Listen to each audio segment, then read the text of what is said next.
having success and gaining confidence incrementally and constantly moving towards, you know, that feeling of I've got this is important. It's important for us mentally and physically.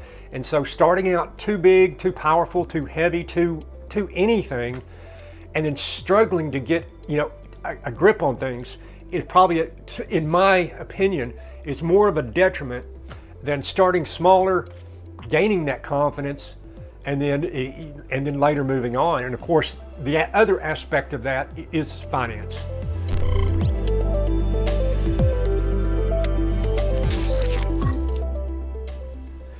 One of the most repeated questions I see in the comments of my videos is from people who are thinking about getting back into it, and they're looking for some maybe guidance or advice on the right kind of bike, the kind of gear, where to begin.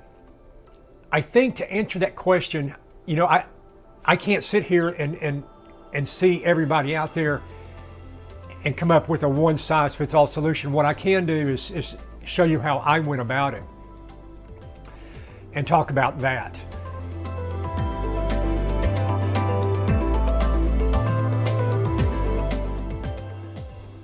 There's a lot of questions we have to answer as honestly as we can. And these are questions that are very straightforward. For instance, if you used to ride, what did you ride? What kind of riding did you do?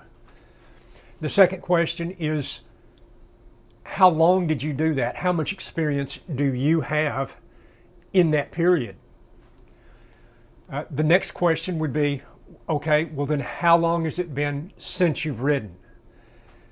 And then the fourth question might be something along the lines of, and what kind of motorcycling do you want to do now?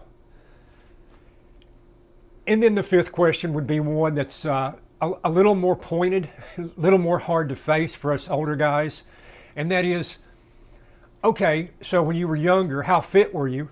And how much have you lost? How much of your physical and, let's be honest, mental acuity or reaction time have you lost? Where do you think you are? And in that, I would say, you know, what are your first, you know, what is your anticipation getting back into it? Are you afraid? Do you have some doubts about yourself? And that's normal. I know we all do. I mean, I don't know of any motorcyclists that could look themselves in the mirror and say, nope, I have no doubts. I've got this thing all figured out. I certainly don't. But if you're coming back into it, you really need to sort of think about these things and answer them as honestly as you can.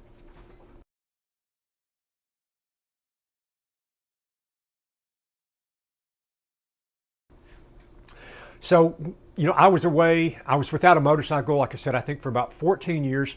When I got back into it, I kind of assessed myself and I said, well, okay, what kind of riding do I want to do? You know, because if you buy a bike, that's a big commitment. So get that right, you know.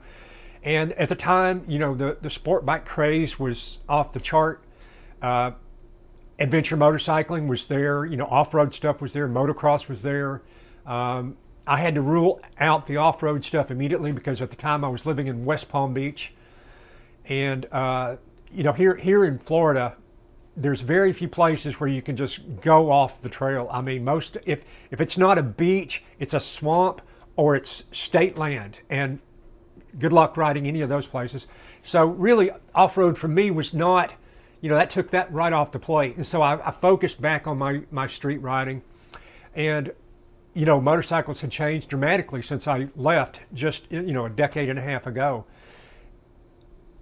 I decided that probably full-on sport bikes were not right for me. I didn't want to do that. I didn't want to, you know, come back and get on the fastest thing on the planet.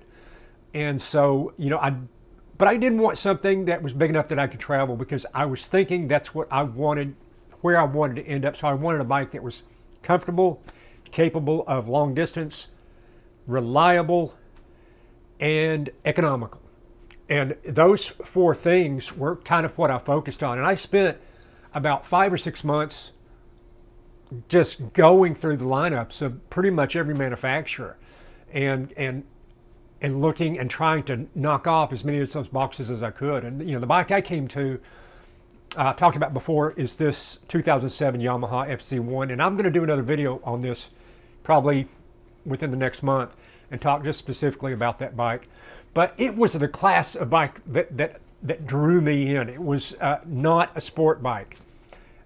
It cost thousands less than such a bike as a sport bike. Even it costs less than a 600cc sport bike. It was, and the engine for this bike came from a previous sport bike. They detuned it and everything, but it had a sense of reliability. That engine had been around forever. It wasn't something new. It wasn't some new technology.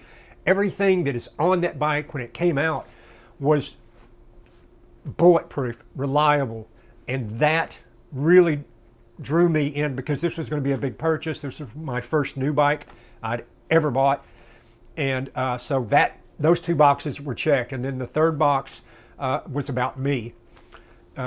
So at the time I was in my mid 40s, early 40s, so I was physically, fine. I was there. My experience where I'd left off, I had been on big bikes, on faster bikes, and so I felt I could make that transition.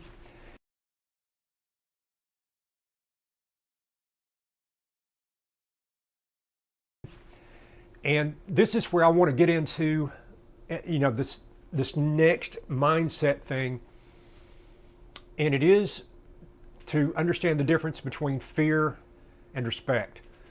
And motorcycles, you definitely should respect them, but if you fear them, that is a different thing. And riding with fear, I think, is a very dangerous thing, because it can lead you down paths, of trying to get around that are just putting band-aids over the problem.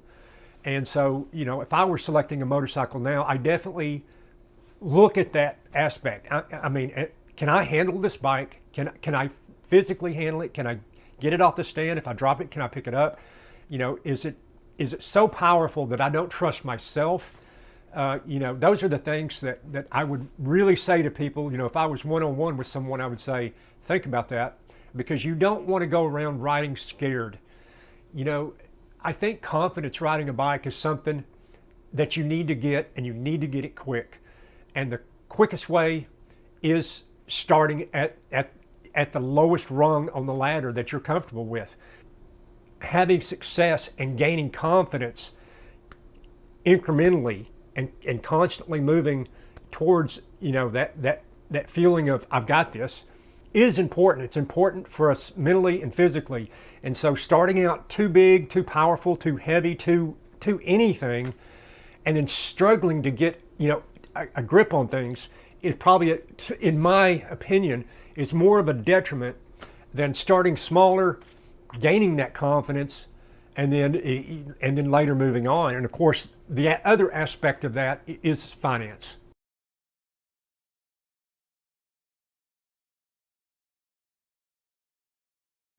And that brings me right back to where I was talking in a few videos back, is the used market is something that I would recommend, unless you're financially at the point where it doesn't matter, you can get whatever you want, go for it.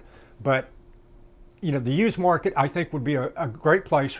And if I were doing it over again, I might just start in the used market. Now, in fact, today, as I look at the landscape of modern motorcycles, the used market, I would recommend, if you're coming back in it, if you want to start off, get a small bike, get something under $5,000, keep it for a few months and turn it around and lose maybe 500, maybe you gain 500, and then go get the bike that you want. But I definitely,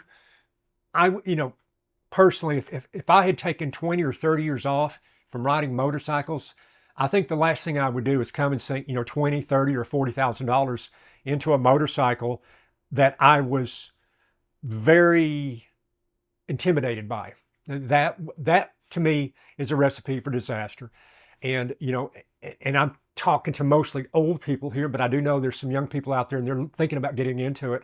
And the same would hold true, that you just, I saw a video the other day. There was a young man and he was talking about this very concept, but from a different perspective. He had gotten into motorcycles and he had gotten a bike that he outgrew quickly. And then he got the bike that he really wanted, and he felt kind of scammed by that, I would say. Or he said that he thought that, having smaller displacement bikes as learner bikes was sort of a, he didn't use the word scam, I don't think. Maybe he did, from the manufacturers and the dealers to get people to spend more money and buy more bikes more frequently. And well, it's no secret that motorcycle manufacturers and dealers are in business to sell bikes. That's what they do. It's not a mystery. But I think having different levels of bikes is a good thing. And we've talked about this just in a video recently, where the manufacturer Harley, they've gotten to where they produce a very specific bike for their customer base, and they've lost new entrants. And so that's because of this very thing. There's that intimidation factor. There's that humongous cost initiation. And so if I were new or older, getting back into bikes, I would start in the used market. If I was not 100% certain of myself on a given bike, I'd start in the used market. I might start a little smaller. 400, 500, 600 cc's is more than enough. Definitely start small. Start logical. Think about yourself, your position, where you've been, what you've done, and what you expect you can handle comfortably. Don't get in over your head, and don't, the one thing I would say is, I hate to see people when they come in to ride motorcycles, they get into it and they ride for 6 months or a year, and then they find out, well, I didn't want to do this. So don't get caught up in that. And yeah, so that's my advice if you're thinking about getting back into motorcycles. Hey, by the way, guys, I want to thank you for subscribing. Thank you for commenting. I really appreciate it. You guys have helped me get over 10,000 subscribers, so I never saw that coming. I want to thank you, and we'll see you in the next video. Thanks.